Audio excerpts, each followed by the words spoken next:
And I was like, okay, he's kind of cute, you know, like let's talk, like let's see, you know, what he's about. And then it got to the night. He was like, I've got something to tell you. And I was like, what? Like, ooh, is this demon time? Like, what's going on? Like, he says my name, Ngozi. Sorry, unfortunately, that we matched, and you're a really pretty girl, and I hate like to do this, but I'm a merman.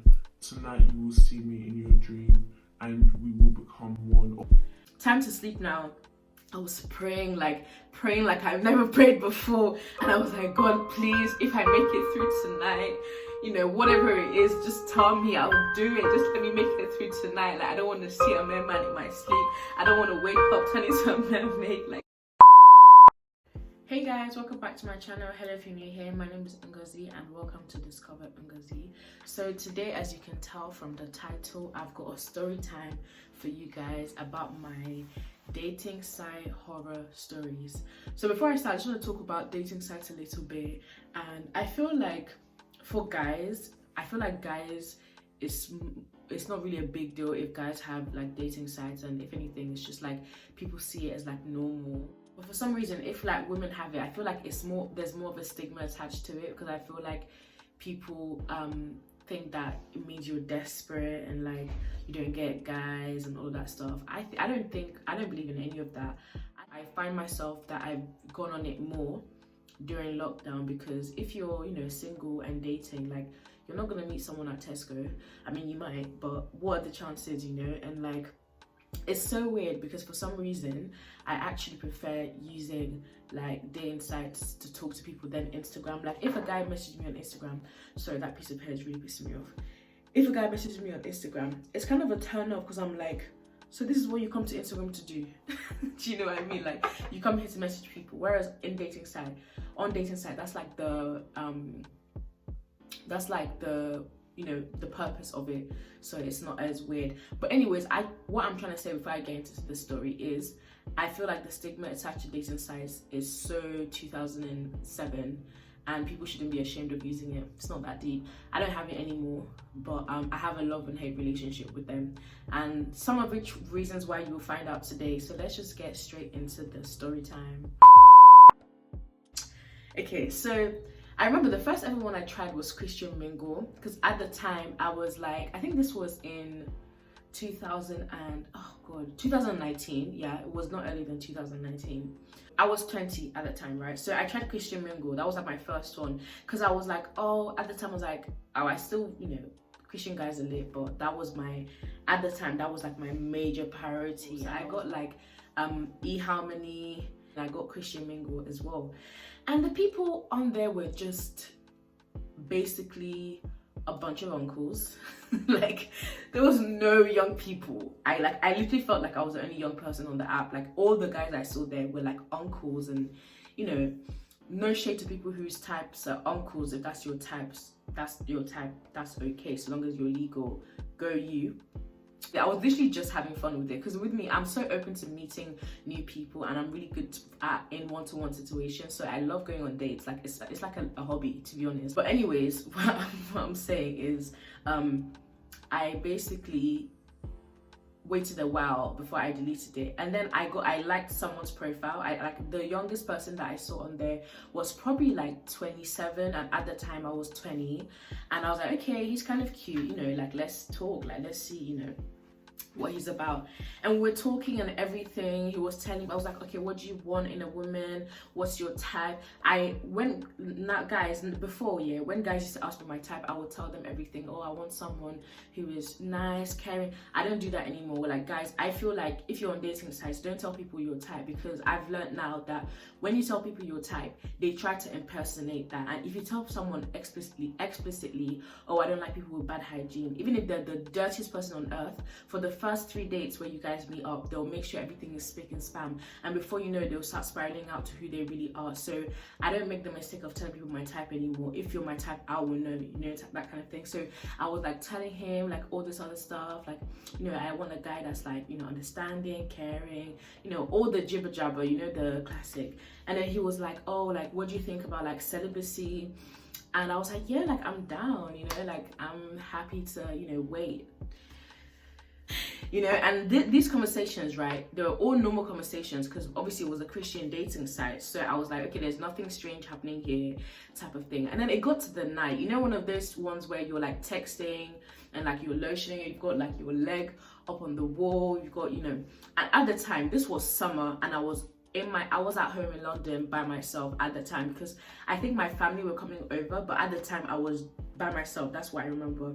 And then in the night he was like, I've got something to tell you.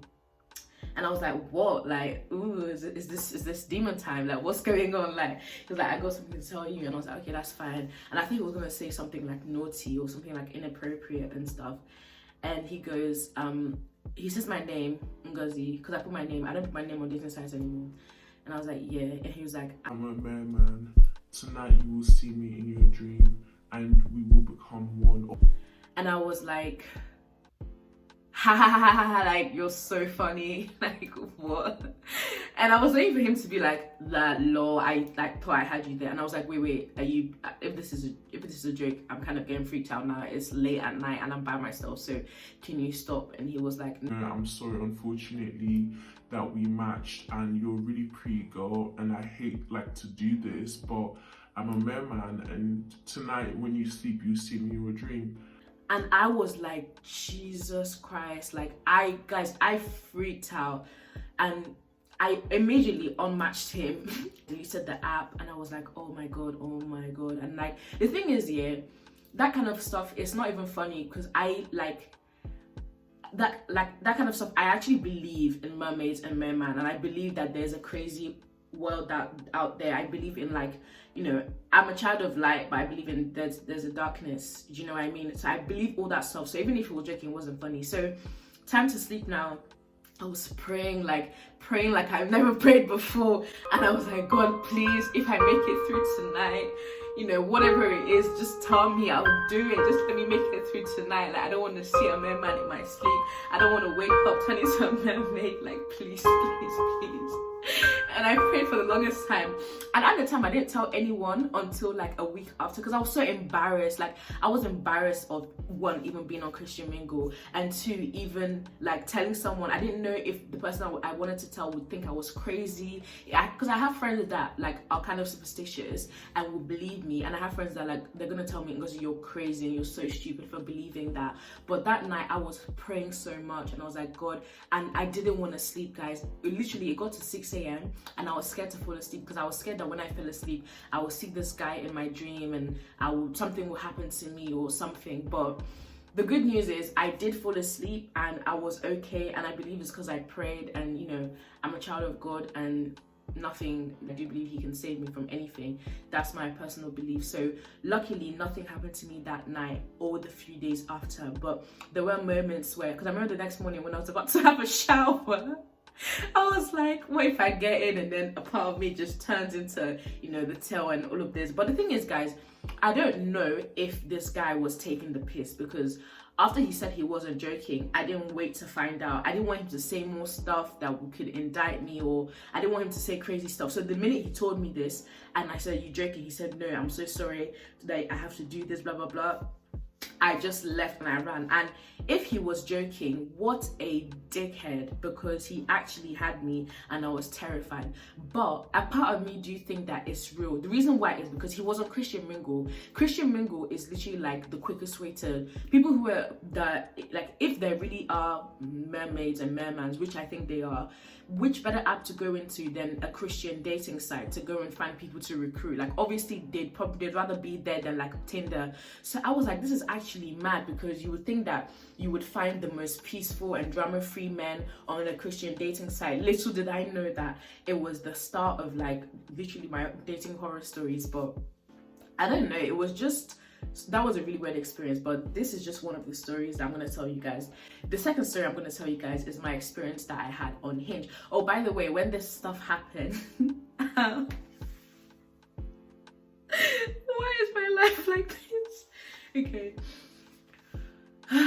God, story times are actually so hard to do. Anyways, so So when all of this stuff happened, you would think that I never went on dating sites again. No, I deleted Christian Mingle, and I didn't even give him eHarmony a shot, because I was like, if that's what's happening on a Christian dating site, what says that the next one isn't going to be messed up? So I just said bye, like nah. So I deleted those two, and for a while I wasn't trying anything, and like so the other dating site, Horror Story, was from Hinge, and this was actually quite recently. To be precise, this was about a couple weeks ago. I'm not gonna lie, during lockdown, I did download Hinge again. Guys, people who if you're someone who have never tried a dating site before, but you are like open to, you don't know which one to try, Hinge is where it's at, guys. The caliber of people on Hinge is way better than the caliber of people on like Tinder or Badoo or all the other ones. In my experience anyways, Hinge has been lit. But basically, if you do use Hinge, yeah, you would know that on Hinge, it gives you the option it gives you the option to choose the race of the people you want to see. It gives you the option to literally put your deal breakers. So when I created my Hinge profile, I will usually put like deal breakers or like Christian, because I personally want to date someone in my religion. I don't like dating outside my religion. So I put like Christian, and then you can put the ethnicity. So all the time I will put like Black/African or Caribbean. That's just my preference. I like Black guys.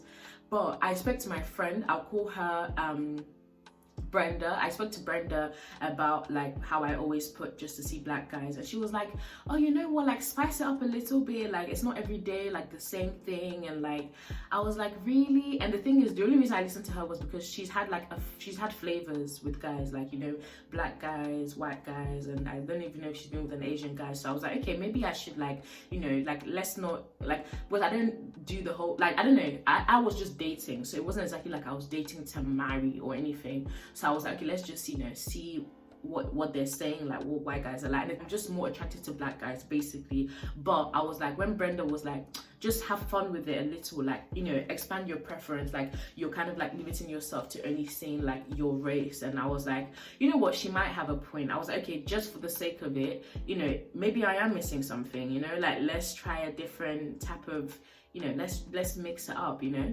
So I put my preferences of the ethnicity part, I put it to like open to all. So basically I went on my likes, and I was like, like I wasn't really feeling any of the like white guys, because they weren't really my type. But then there was this one white guy, and I was thinking, okay, like he's actually kind of cute, he's similar to my age, good height, good everything. So I was like, okay, let's get to talking and all of this stuff. He asked for my Snap, we were talking on Snap. So now he's like, we're talking and we want to meet up. Like this is like after a few moments or a few days of texting. He's local to me, so he wants to meet up, he wants to hang out, you know, have drinks. That thing is open, so it was probably a Netflix and chill kind of thing, I don't know, but he wanted to meet up. So he was like, everything was normal so far, everything was going well, the chat was good. He was a VN type of guy, so he was giving me VNs instead of text, and it was going basketballs, like it was, you know, it was reciprocal. And then it got to a stage where he was like getting like, he wanted to be like completely transparent. He was like, look, at the moment I'm just looking to chill, like I'm not exactly looking for a relationship, and all of this stuff. And to be honest, at the time I was like, you know what, like I kind of was in a stage where I really didn't mind something casual as well. So I was like, yeah, it's cool. Like I wasn't really trying to date him in a serious way and either, so we were on the same page, right? So he was like, so when we agreed to meet up, the day before we agreed to meet up, we agreed that we were gonna FaceTime like in the daytime before evening, because me personally, I FaceTime all my days before I meet them.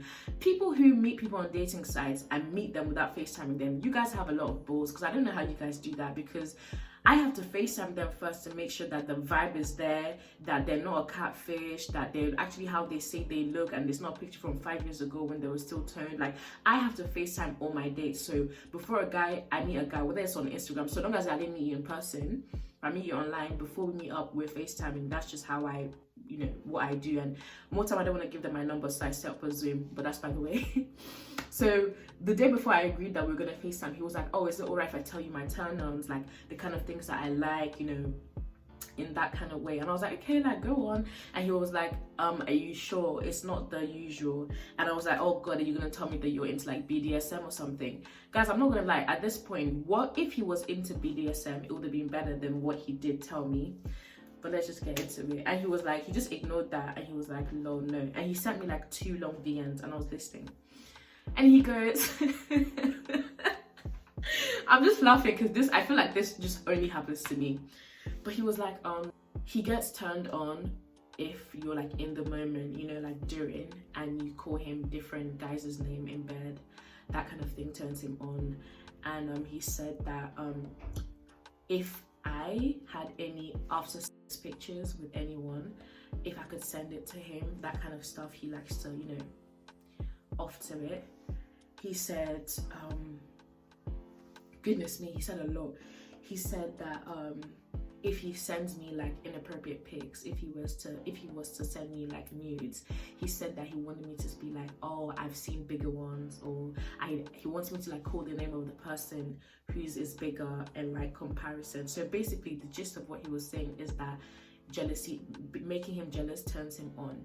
And then when I heard all of this, guys, it was an earful. I feel bad for him that he feels this way. That I don't even want to expose everything he was saying, but these are like that was like, you get the picture, right? And when I heard all of this, the thing is, I like to be very understanding. I'm a very understanding person, and I want to hear the whole thing, you know. And I was like trying to put himself, I kept trying to put myself in his shoes, and I was like, it's just not adding up. Like, and I was like, what happened to you? Like, why is things like this? Like, obviously you know that this is not normal. And he said that basically in his past relationship, I think his girlfriend was cheating, and when they were being intimate, she called him another guy's name in bed, and he was pissed off, but he realized that it kind of turned him on. So ever since then, he he started wanting this. And I was thinking, wow, like, I'm sorry, that's not normal. Like, this is not okay. Like, this is very toxic. Like, it's no guy wants this. I've never heard a guy say something like this in my life. No guy wants this. And I was like, so I'm expecting that these things you've told me, these are the things you would like me to do. And then he was like, I mean, yeah, like, if you were to tell me your turn-ons, I do that as well to fulfill you. You know, we've already agreed that this is a casual thing. So if you were to tell me what you were into, I do what I have to do to please you, you know? And I was like, I'll call him Henry for the sake of this video. I was like, Henry, I'm sorry, I can't do this. And guys, the thing is, like, I found like at that point, there was no need to carry on the communication, because even if he did say, oh, it's fine, you don't have to do it, I can't unhear all of the stuff that he said. And I was like, I'm sorry. And I feel bad because I blocked him. I didn't give him a chance to explain, but I just didn't want to waste my time. And I told my friend Brenda, and I also had my other friend, I'll call her Stephanie, and they were laughing, and because they're both white, and they're both kind of were the ones that encouraged me to, like, not because they think that there's anything wrong with me dating just black guys. They just thought, just for my, you know, just for the fun of it, you know, just, you know, day out of your race, see what it's like. That's just what they were coming from a good place, basically. And I told them, and they were like, this is just not the best reflection, like, of white guys in general. And she was like, and then are you gonna try again? And I was thinking, absolutely no, I'm so sorry. Like, because the thing is, even with this guy, Henry, like, I was actually attracted to him. Like, he was actually kind of paying, and like, I'm not usually attracted to guys outside my race. It's just a preference thing. But with him, I was thinking, okay, like, you know, and he did that. I was like, nah, I can't, this is not for me. But basically what I'm saying is, I've had so many weird moments from dating sites, but I'm happy that I haven't had anything like a near-death experience from it or anything. But all I'm saying is, if you're out there dating online, be safe, use your intuition, use your discernment, speak to people about it. If you're meeting someone at home because of lockdown, make sure you're living with housemates and have a safe word like charcoal, and they know that you need help or something. That's what I'm saying. Be careful with it. It can be fun. But anyways, guys, I hope you enjoyed the story time. Let me know if you want more story times. I have story times for days. So many weird crap has happened in my life, but I just wanted to give this light-hearted story time. Thank you so much for watching. Bye, and see you next week.